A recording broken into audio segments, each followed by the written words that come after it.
Whenever it got close to the end of October, I would begin to anticipate the sound of Christmas carols in the air. This was one of the themes of the year ending during the earlier years of my childhood. When it was November, many Christmas carols would play on the radio. The scenery was also a delight for me. The different styles of decorations, the Christmas lights, the Christmas trees, the Christmas shows on TV, and the Christmas parties. Parents were the best. I remember a couple, my neighbors, may their souls rest in peace, who lived with their children on the topmost floor of our block. They arranged to take me, my brother, her children, and all the children of our block and the next block to a children's Christmas party, which was quite a distance from our town. We had a blast with enough food, drinks, gifts, riddles, jokes, and talk. And of course, no children's Christmas party was ever complete without Father Christmas. I saw him walking by in the distance, but we didn't meet with him that day. I was taken a few times to see Father Christmas during the Advent season, but in my childhood mind it felt like something that happened yearly. For some reason that I never understood, Father Christmas was seldom seated in a dimly lit room, the only times I ever got to see him. We would stand in a queue to see him, and I would hear some children crying the moment they went in. They were terrified of him.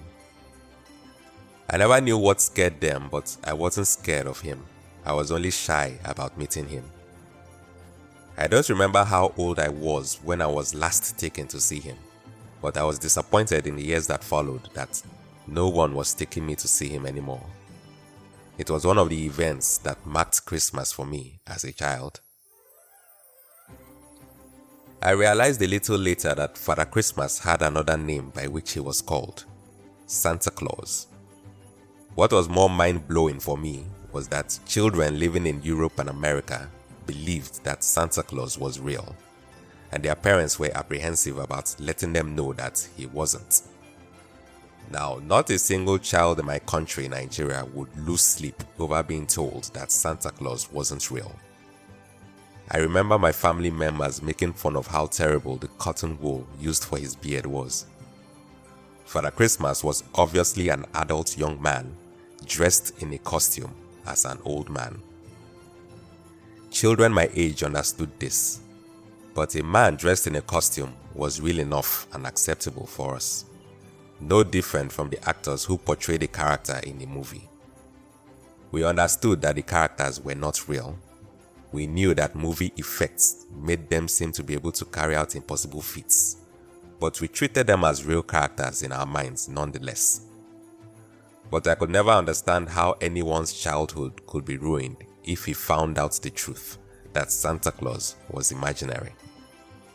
Our houses don't have chimneys in my country, and the only strangers sneaking into our homes at night were robbers, not gift givers. There sure weren't deer running around, and neither were any flying in the sky. When we watched TV, Father Christmas was white. When we went to the Christmas parties, Father Christmas was black. Father Christmas could not possibly be white and then black and still be the same person. But we didn't care. We were getting gifts, and that was enough. Now, speaking about ruining the joy of Christmas for a child, it was never about Father Christmas being an imaginary character being made known that ruined anything for any of us. The spirit of Christmas leaving the country was the real bummer for us. Nevertheless, Christmas remains my favorite holiday of the year, even though the spirit was gone forever by the time I was a teenager. You might say it felt like that for me because I was no longer a child, but I would disagree. As a child, what Christmas celebration was to me was 3 days away from school, being around my family and friends, another year ending with the playing of Christmas carols, watching a lot of movies, having the house decorated, playing carols and eating fried rice or jollof rice with chicken or goat meat, and Fanta or Coca-Cola. I knew it was a celebration of the birth of Christ, but Christ was only in it for about 3 hours on Christmas Eve at the Vigil Mass and 2 hours on Christmas morning. I didn't realize it then, but that was a problem. As the years went by, I began to hear about people not wanting to celebrate Christmas, or not celebrating Christmas at all, then about it being a pagan holiday, and then unpleasant stories about the story behind Santa Claus. I made a post on social media a couple of years ago trying to encourage parents not to feel conflicted about telling their children that Santa Claus was either real or not, that they should tell them about the real person behind the character, St. Nicholas. He was real. Shortly after I made this post, I was viciously attacked by a friend of my brother, who from the content of her comment seemed to have adopted the ideology of a group that refers to itself as the Hebrew Israelites. She began speaking about a different character with an evil personality and how Christmas is an evil and pagan celebration. Amid her rant, I had to ask her what her evil character had to do with the benevolent St. Nicholas, and how celebrating Christ, who is holy, can be evil. And this brings me to why I consider the way I viewed Christmas in my childhood to be problematic. I made it less about Jesus and more about the secular festivities. When a Christian begins to act like Jesus is not the only reason for the season, it gets easier to make it about things that have nothing to do with it, like my brother's friend was making it out to be. Is Santa Claus evil, or is he a jolly good fellow as portrayed for children? Should parents tell their children Santa isn't real and ruin Christmas for them? Is it sinister to encourage children to embrace a cheerful, fictitious character who is considered evil by some? Personally, I do not believe these questions should be issues for a Christian family. It should, however, be a problem for non-Christians who want to make Christmas something other than what it is about. So it would be great to know how St. Nicholas suddenly became Father Christmas or Santa Claus, and why an imaginary character is placed over the image of the Nativity. The true story of Santa Claus begins with Nicholas, who was born during the 3rd century in the village of Patara in modern-day Turkey. His wealthy parents, who raised him to be a devout Christian, died in an epidemic while Nicholas was still young. Obeying Jesus' word to give the money to the poor, Nicholas used his entire inheritance to assist the needy, the sick, and the suffering. He dedicated his life to serving God. He made a pilgrimage to Egypt and Palestine in his youth and became Bishop of Myra while still young. Bishop Nicholas very soon became known throughout the land for his generosity to those in need, his dedication to protecting children, and his concern for sailors and ships. Under the Roman Emperor Diocletian, who ruthlessly persecuted Christians, Bishop Nicholas suffered for his faith and was exiled and imprisoned. The prisons were so full of bishops, priests, and deacons that there was no room for the real criminals, murderers, thieves, and robbers. He was released in 306 AD after the Emperor Constantine came into power. After his release, Nicholas attended the Council of Nicaea in 325 AD. He lost his cool with the heretic Arius and punched him in the face for denying the divinity of Christ. Therefore, he is said to have heroically defended the church against the Arian heresy. On the other hand, there is an old list of bishops who attended this council, and his name wasn't mentioned among the bishops who attended. So there's some doubt about his presence at this council. Many stories and legends have been told of St. Nicholas's life and deeds through the centuries. These accounts help us understand his extraordinary character, why he is so beloved and revered as a protector and helper of those in need, and why he is the inspiration behind Santa Claus. One story tells of a poor man with 3 daughters. In those days, a young woman's father had to offer prospective husbands something of value, a dowry. He contemplated sending them to a brothel so they wouldn't starve from not having husbands to take care of them after he had died.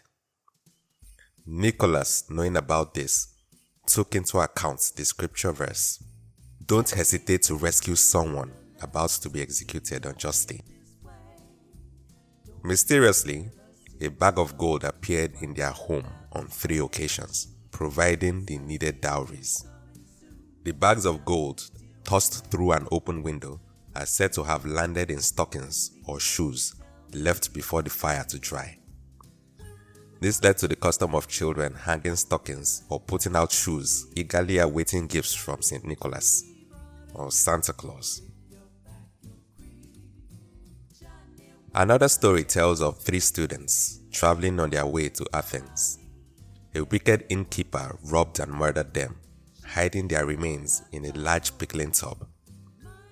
It so happened that Bishop Nicholas, traveling along the same route, stopped at this inn. He dreamed of the crime at night, got up and summoned the innkeeper. The 3 boys were restored to life and wholeness as Nicholas prayed earnestly to God. In France, 3 small children wandered in their play until they were lost, lured, and captured by an evil butcher. St. Nicholas appeared and appealed to God to return them to life and their families. And so, St. Nicholas is the patron and protector of children. Nicholas died December 6, 343 AD in Myra, and within a century of his death, he was celebrated as a saint. The anniversary of his death became a day of celebration, St. Nicholas Day, December 6th. In 1087, Italian merchants stole his body from Myra and brought it to Bari in Italy. His relics are still preserved in the Church of San Nicola in Bari. Now, how did St. Nicholas suddenly become Father Christmas? The attributes probably comes from Odin, a white bearded character dressed in a robe, revered as a god by the Germanic people of Northern Europe as far back as 2 BC. He was said to lead a ghostly hunt through the sky during midwinter. This can be connected to Santa Claus traveling in the sky with Rudolph, leading the other reindeer, pulling Santa's sleigh. This already creates a disconnect between St. Nicholas, a bishop of Christ, and Odin, a character that existed before the first Christmas. The myths surrounding the story of St. Nicholas grew in northern France, Belgium, Luxembourg, and the Netherlands. They called him SinterKlaas. SinterKlaas had a long white beard, wore a red cape over a bishop's garment, and carried a book containing children's names indicating which had been good during the year and which had been naughty. In the 16th century, after the departure from the Catholic Church, the Protestant reformers went full throttle in the rebellion against the Catholic tradition, which involves the veneration of the saints. Martin Luther suggested to his group not to give gifts on the feast of St. Nicholas on December 6th, but they should give gifts on Christmas Day instead. On the other hand, John Calvin condemned Christmas Day celebrations. We will not have to wonder what he felt about the feast of St. Nicholas. With this change in the Protestant world, many still kept St. Nicholas and SinterKlaas as the icons of the gift-giving tradition. England went on with its tradition of Father Christmas, the personification of good cheer during the holiday. In 17th and 18th century America, European immigrants came with the SinterKlaas, St. Nicholas, and Father Christmas traditions, and it took on a life of its own. SinterKlaas was now pronounced Santa Claus or Santa. He was depicted in books like Washington Irving's History of New York, 1809. In the poem Old Santa Claus with Much Delight, 1821. In the poem A Visit from St. Nicholas, 'Twas the Night Before Christmas, by Clement Clark Moore, 1823, by Harper's Weekly cartoonist Thomas Nast in 1881, and in coat advertisements. All this rose to him being depicted as a jolly, glasses-wearing, plumpy old man dressed in a red robe, red boots, and a red pelleas, now called Santa's hat, riding a sledge filled with gifts for well-behaved children, pulled by reindeer across the night sky, cheering, "Ho, ho, ho." Unfortunately, the hatred held against the church by the Protestant reformers led to a caricature of the great St. Nicholas, whom the church exalted as an exemplary figure who imitated Christ, who was charitable to the poor and needy, the same Christ who is the only reason for the season. In rebellion to church tradition, they'd rather have an imaginary character so they do not have to remember an exemplary follower of Christ, a character now called Santa Claus, that has drawn the minds of children away from Christ and towards a non-existent character, which is now depicted as a magical creature and called pagan. I'm still unable to understand why many Protestants accuse the Catholic Church of idolatry for having images of Jesus, Mary, and Joseph depicting the nativity of Christ on the first Christmas, but have absolutely no problem having an image of Santa Claus in front of their houses. I understand why the spirit of Christmas faded with my childhood, and I now know how to fix that. And that is to replace Santa Claus with St. Nicholas, who imitated Jesus Christ, the only reason for the season of Christmas. It's a pity that Christians now allow non-believers to redefine Christmas, because many who identify as Christians rebel against the Catholic Church.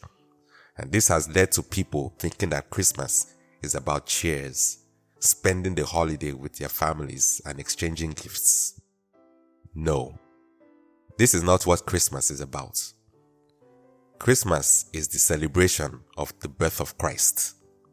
And the best way to celebrate Christmas is to be at the Holy Mass on Christmas Day. That is what Christmas means. The Mass of Christ's birth. Christ's Mass. When Mass is over, then act how Christ would act. Give tangible and non-tangible gifts for the love of Christ, and genuinely smile at your neighbors for the love of Christ. Spend time with your family in the love of Christ. Love one another as Christ loves. Remember that Jesus said, "Whatsoever you do to the least of the brethren, you do to me as well." These are the gifts you can give Jesus for his birthday. Put Christ back in Christmas and the Holy Mass back in Christmas. If you do not comprehend how to do any of this, I have the remedy for you. Join the only church founded by Christ. When you do so, only then would you see the truth behind Christmas and why St. Nicholas was exemplary. And contrary to what the so-called Hebrew Israelites say, Christmas has nothing to do with pagans. There could be nothing evil about how St. Nicholas lived his life, because he lived it for Christ, the only reason for the season.